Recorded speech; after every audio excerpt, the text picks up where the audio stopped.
지금 이 순간 멕시코 전역의 도로 위에 못이 깔려 있습니다. 버스는 불타고 도시는 멈췄어요. 군인 25명이 하루 만에 목숨을 잃었고 수백만 명이 집 밖으로 나오지 못하고 있어요. 올여름 월드컵을 앞둔 도시에서는 프로축구 리그 경기가 줄줄이 취소됐고 해변 리조트의 관광객들은 호텔방에 갇힌 채 폭발음을 듣고 있습니다. 30개 주 가운데 12개 이상이 동시에 마비됐어요. 그런데 이 모든 혼란을 만든 건 전쟁도 쿠데타도 아닙니다. 단 한 사람이 죽었을 뿐이에요. 한 사람의 죽음이 어떻게 나라 하나를 통째로 멈출 수 있었을까요?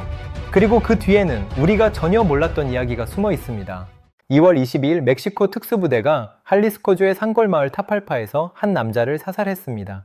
이름은 네메시오 오세게라 세르반테스, 별명 엘멘초예요. 미국이 150억 원이 넘는 현상금을 걸었던 서방우에서 가장 수배 순위가 높았던 마약왕이죠. 그가 죽자마자 멕시코 32개 주 가운데 12개 이상에서 동시다발 보복이 터졌습니다.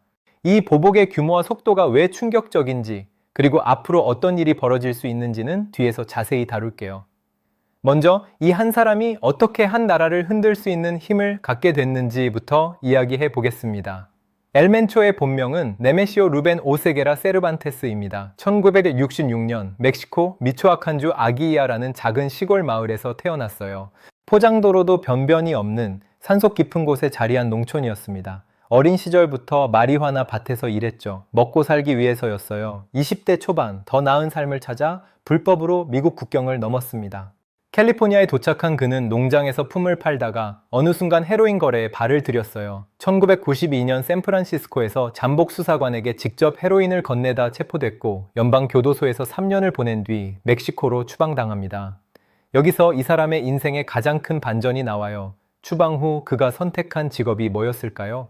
놀랍게도 경찰이었습니다. 할리스코주 지방경찰로 근무하면서 수사 기법과 통신 감청 방식, 체포 영장이 발부되는 절차, 정부 조직이 어떻게 돌아가는지를 안에서 직접 배운 거예요. 이건 단순한 이력이 아닙니다. 훗날 그가 10년 넘게 멕시코 군과 미국 마약 단속국 DEA의 추적을 동시에 피할 수 있었던 핵심 이유가 바로 이 경험이었다고 전문가들은 분석해요. 경찰이 용의자를 어떻게 찾는지 알고 있으니까 그 허점을 정확히 파고든 거죠. 사진도 거의 남기지 않았습니다. 다른 범죄 조직 수장들은 기자 인터뷰에 응하고 심지어 영화 제작까지 논의할 만큼 자기 과시를 즐겼지만 엘멘초는 정반대였어요. 그의 얼굴을 아는 사람은 측근 중에서도 극소수였다고 합니다. 경찰을 그만둔 뒤 그는 당시 할리스코 일대를 지배하던 밀레니오 카르텔에 합류합니다. 밀레니오 카르텔의 수장 밑에서 암살 전담 조직에 배치됐어요. 여기서 폭력의 기술을 체계적으로 익힌 겁니다. 그런데 밀레니오 카르텔이 내부 갈등과 정부 소탕 작전으로 무너지기 시작했어요. 이 틈을 타서 엘멘초는 동료 L85와 함께 새로운 조직을 셉니다. 그게 바로 CJNG, 할리스코 신세대 카르텔이에요. 시기는 2009년에서 2011년 사이로 추정됩니다. 처음에 CJNG는 독자적인 힘이 없었어요. 그래서 멕시코 최대 범죄 조직인 시날로아 카르텔 아래에서 움직였습니다. 시날로아의 유통망을 빌려 금지 약물을 운반하고 그 대가로 수익 일부를 상납하는 구조였죠. 그런데 이 관계가 깨지는 계기가 참 황당해요. 어느 날 양쪽 간부들이 함께 식사하는 자리에서 하비스커스 차가 엎어지는 사소한 사건이 벌어집니다. 이게 말다툼으로 번졌고 말다툼은 총격으로 이어졌어요. 결국 CJNG는 시날로아와 완전히 결별합니다. 하비스커스 차 한 잔이 멕시코 범죄 지도를 송두리째 바꿔놓은 셈이에요. 물론 그 이면에는 이미 쌓여있던 수익 분배 갈등과 영역 다툼이 있었겠지만 방아쇠가 차 한 잔이었다는 건 꽤 의미심장하죠. 독립한 CJNG를 엘멘초는 마치 다국적 기업의 CEO처럼 운영하기 시작합니다. 금지 약물만 팔지 않았어요. 사업 포트폴리오를 끊임없이 넓혀갔습니다. 멕시코 국영 석유회사 페맥스의 송유관에 몰래 밸브를 달아 원유를 빼돌렸어요. 새벽이면 탱크트럭 행렬이 어둠 속에서 송유관 접근 지점으로 줄을 섰다고 합니다. 아보카도 농장에도 손을 뻗었어요. 멕시코는 세계 최대 아보카도 수출국입니다. 우리가 마트에서 사는 과카몰리용 아보카도 상당수가 멕시코산인데 그 유통 과정 곳곳에 카르텔의 보호비가 끼어 있었던 거예요. 테킬라 원료인 아가베 농장도 마찬가지였습니다. 미초아칸의 한 아보카도 농장주는 외신 인터뷰에서 매달 돈을 내지 않으면 다음날 밭에 불이 붙었다고 증언했어요. 어떤 농장주는 아예 사라져서 돌아오지 못했다고 합니다. 불법 채굴, 인신매매까지. 돈이 되는 건 뭐든 사업으로 만들었어요. 카르텔이라기보다는 폭력을 무기로 한 거대 복합기업에 가까웠던 거죠. 무장력은 더 충격적이었습니다. CJNG는 단순한 범죄 조직이 아니라 사실상 민간 군대에 가까웠어요. 2015년 5월 CJNG는 RPG, 그러니까 로켓 추진 유탄으로 멕시코 군 헬기를 격추시켰습니다. 군인 9명이 사망한 이 사건은 멕시코 전역을 뒤흔들었어요. 일개 범죄 조직이 정규군 헬기를 떨어뜨린 건 전례가 없는 일이었죠. 이후에도 무장 수준은 계속 올라갔습니다. 상업용 드론에 폭발물을 매달아 적진에 떨어뜨리는 이른바 카미카제 드론을 운용했고, 도로에 급조 지뢰를 묻어 군 차량을 노렸어요. 엘파이스는 무기 혁신 경쟁에서 앞서가는 건 정부군이 아니라 범죄 조직이라고 보도했고, 뉴욕타임스는 현대전의 무기를 채택한 카르텔이라고 표현했습니다. 인력 충원 방식도 소름 끼칠 만큼 체계적이었어요. 틱톡이나 페이스북에 높은 월급을 내건 일자리 광고를 올렸습니다. 운전만 하면 됩니다. 월급 보장. 클릭한 젊은이들은 면접을 거쳐 3개월간 군사 훈련을 받고 그 다음부터는 조직의 일원으로 투입됐어요. AP통신에 따르면 이 가짜 구인 광고가 멕시코뿐 아니라 미국 내 멕시코계 청소년까지 타깃으로 삼았습니다. CNN은 텍사스와 캘리포니아의 고등학생들이 약물 운반책으로 모집된 사례를 보도했어요. 한번 발을 들이면 빠져나올 수 없는 구조였죠. 거부하면 본인은 물론이고 가족까지 위험해지는 겁니다. 그런데 CJNG를 미국의 국가안보 위협 1순위로 끌어올린 진짜 무기는 따로 있었어요. 바로 펜타닐입니다. 펜타닐은 모르핀보다 최대 100배 강한 합성 약물이에요. 의료용으로는 극심한 통증을 다스리는 데 쓰이지만 불법으로 유통되면 소금 몇 알갱이 무게만으로도 사람을 죽일 수 있습니다. CJNG는 중국에서 원료 화학 물질을 대량으로 수입해 멕시코 내 비밀 공장에서 직접 생산했어요. 그리고 이걸 미국 전역에 유통시켰죠. DEA는 CJNG의 유통망이 미국 50개 주 전부에 퍼져 있다고 공식 발표했고, 시카고에서는 엘멘초를 공공의 적 1호로 지정하기까지 했습니다. 이게 왜 중요하냐면요. 미국에서 펜타닐을 포함한 약물 과다 복용으로 숨지는 사람이 한때 연간 10만 명을 넘겼어요. 비교를 하나 해드리면 베트남 전쟁 전체 기간 동안 전사한 미군이 약 5만 8천 명입니다.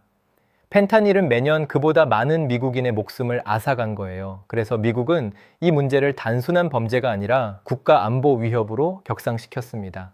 트럼프 행정부는 2025년 2월 CJNG와 시날로아 카르텔을 해외 테러 조직으로 공식 지정했어요. 범죄 카르텔에 테러리스트 딱지를 붙인 건 미국 역사상 전례가 없는 일이었죠. 이 지정이 가져온 변화는 실질적이었습니다.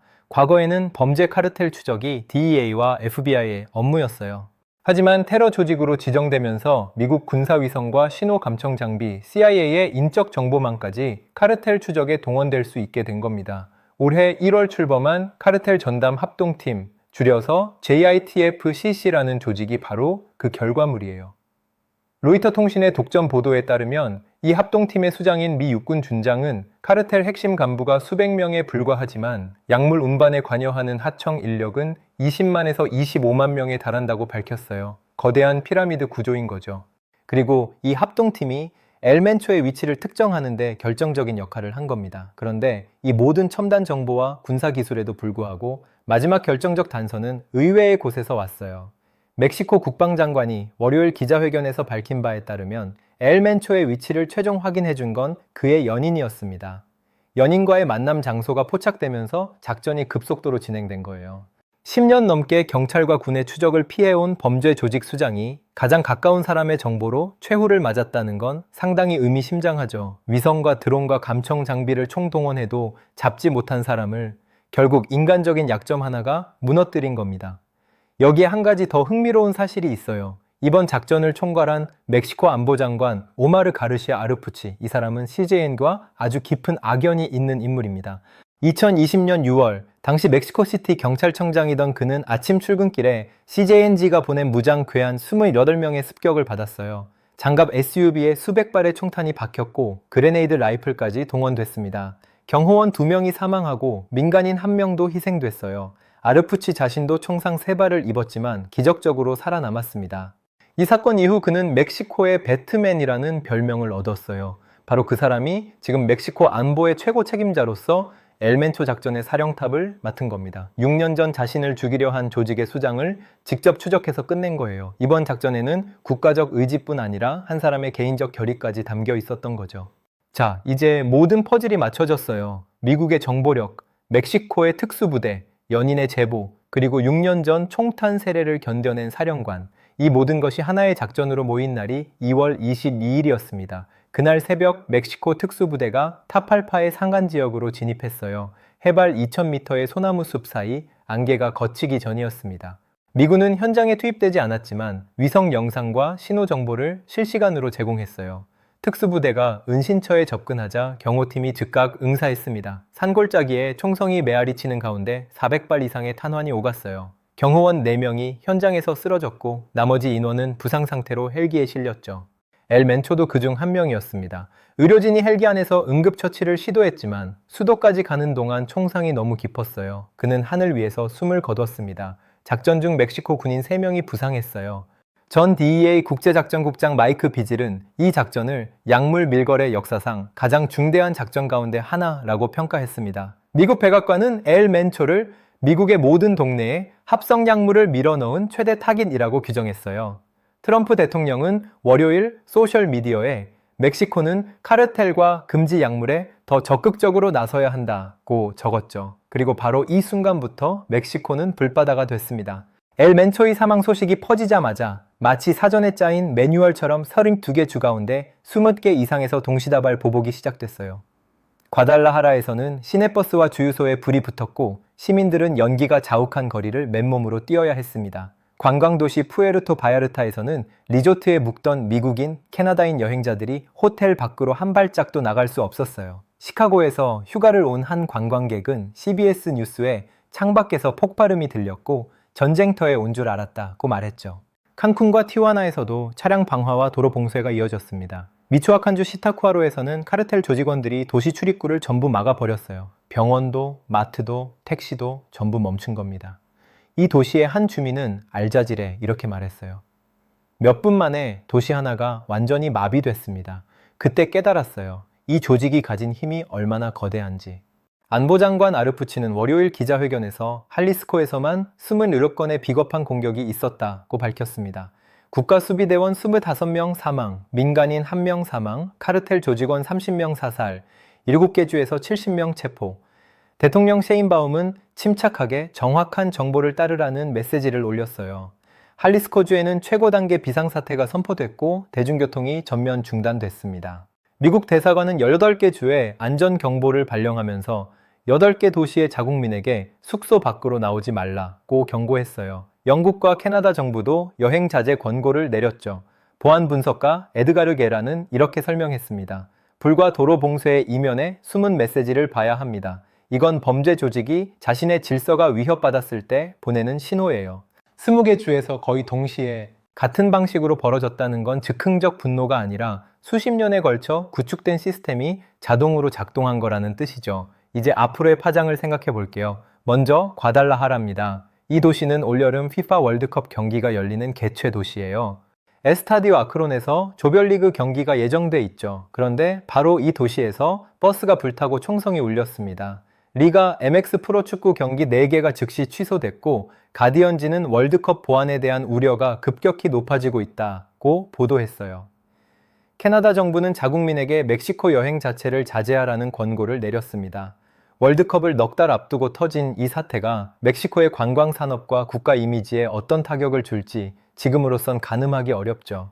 다음으로 후계 구도 문제가 있습니다. 엘 멘초의 친아들은 이미 미국에서 종신형을 살고 있어요. 딸도 미국에서 유죄 판결을 받았고 부인도 2021년에 체포됐습니다. 가족이 거의 전부 감옥에 있는 거예요.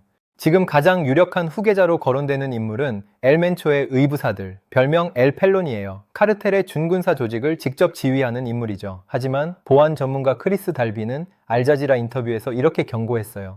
만약 의붓 아들이 조직을 통합하지 못하면 5에서 6명의 지역 사령관이 각자 자기 왕국을 세우려 할 겁니다. 그게 최악의 시나리오이고 멕시코 역대 최고 수준의 살인율로 이어질 수 있어요.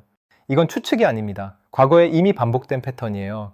멕시코에서 가장 오래되고 강력했던 시날로아 카르텔의 수장 엘 카포. 혹시 이 이름은 들어보셨을 수도 있어요. 넷플릭스 드라마로도 만들어졌던 인물인데 2016년에 체포된 뒤 그의 아들들이 내부 권력 다툼을 벌이면서 엄청난 유혈 사태가 벌어졌습니다. 2024년에는 시날로아의 또 다른 거물 엘마요가 미국에 넘겨진 뒤 조직이 완전히 쪼개졌어요. 한 분석에 따르면 시날로아는 기존 42개 밀매 루트 중 30개 이상의 통제권을 잃었습니다. CJNG에서도 같은 일이 일어날 가능성이 높아요. 머리를 잘라도 새로운 머리가 자라나는 그리스 신화 속 히드라와 똑같은 구조인 거죠. 그리고 히드라의 머리가 여러 개로 갈라질 때 가장 큰 피해를 입는 건 그 사이에 낀 민간인들이에요. 경제적 파장도 무시할 수 없습니다. 멕시코에서 범죄로 인한 경제적 손실이 국가 전체 경제의 거의 5분의 1에 달한다는 분석이 있어요. 쉽게 말하면 국민 5명이 1년 동안 벌어들인 돈 중에서 1명 몫이 통째로 범죄 비용에 증발하는 셈입니다. 미국과 멕시코는 서로 없으면 안 되는 최대 무역 상대인데 카르텔의 테러 조직 딱지가 붙으면서 양국 기업 거래에 어떤 금융 제약이 따라올지도 큰 변수예요. 멕시코에 공장을 둔 글로벌 기업들 입장에서는 테러 조직 지정에 따른 제재 리스크를 새롭게 계산해야 하는 상황이 된 거죠. 우리나라도 이 흐름에서 완전히 자유롭지는 않습니다. 한국관세청 통계에 따르면 최근 몇 년간 국내 금지 약물 적발량이 급격히 늘었어요. 코카인과 클럽 약물 적발 건수가 5년 사이 여러 배로 증가했습니다. 글로벌 약물 공급망은 하나의 거미줄처럼 연결돼 있어서 멕시코에서 공급이 흔들리면 그 여파가 유통 경로를 따라 태평양을 건너 우리에게도 도달하게 되는 거예요. 한 가지 긍정적인 신호도 있습니다. 미국 질병통제센터 CDC에 따르면 미국 내 약물 과다 복용 사망자 수가 최근 뚜렷하게 줄어들고 있어요. 중국의 원료 화학물질 단속, 멕시코의 불법 약물 공장 소탕, 미국 내 중독 치료 프로그램 확대가 맞물린 결과입니다. 엘멘초의 제거가 이 감소 추세를 더 가속할 수 있다는 전망도 나오고 있죠. 하지만 동시에 공급이 줄면 거리 가격이 올라가고 가격이 올라가면 다른 조직이 그 빈자리를 채우려 덤벼든다는 반론도 있어요. 금지 약물 경제의 수요와 공급은 일반 시장과 똑같은 원리로 움직이기 때문에 한쪽을 막으면 다른 쪽이 열리는 구조인 겁니다. 우리가 잊지 말아야 할 건 마약 전쟁은 한 사람을 잡는다고 끝나지 않는다는 사실이에요. 미국의 수요가 있고 멕시코의 공급이 있고 미국에서 멕시코로 흘러 들어가는 총기가 있는 한 이 삼각 구조는 계속 반복됩니다. 카르텔 수장이 사라지면 조직은 쪼개지고 쪼개진 조직은 영역을 지키려고 더 잔인해져요. 그 사이에서 피해를 입는 건 평범한 하루를 살고 싶은 보통 사람들이죠. 알자지라가 인터뷰한 미초아칸 주민의 마지막 말이 계속 머릿속에 맴돕니다. 앞으로 어려운 날들이 올 겁니다. 한쪽이 조용해졌다고 안심할 수가 없어요. 다른 쪽에서 뭐가 터질지 아무도 모르니까요. 지금 멕시코가 마주한 건 한 카르텔 수장의 죽음이 아닙니다. 그가 남기고 간 시스템이 어떻게 변형되고 어떻게 다시 자라날 것인가라는 훨씬 더 크고 무거운 질문이에요. 이 질문에 대한 답은 아직 아무도 모릅니다. 하지만 한 가지 확실한 건 있어요. 그 답이 나올 때까지 멕시코의 밤은 당분간 조용하지 않을 거라는 겁니다.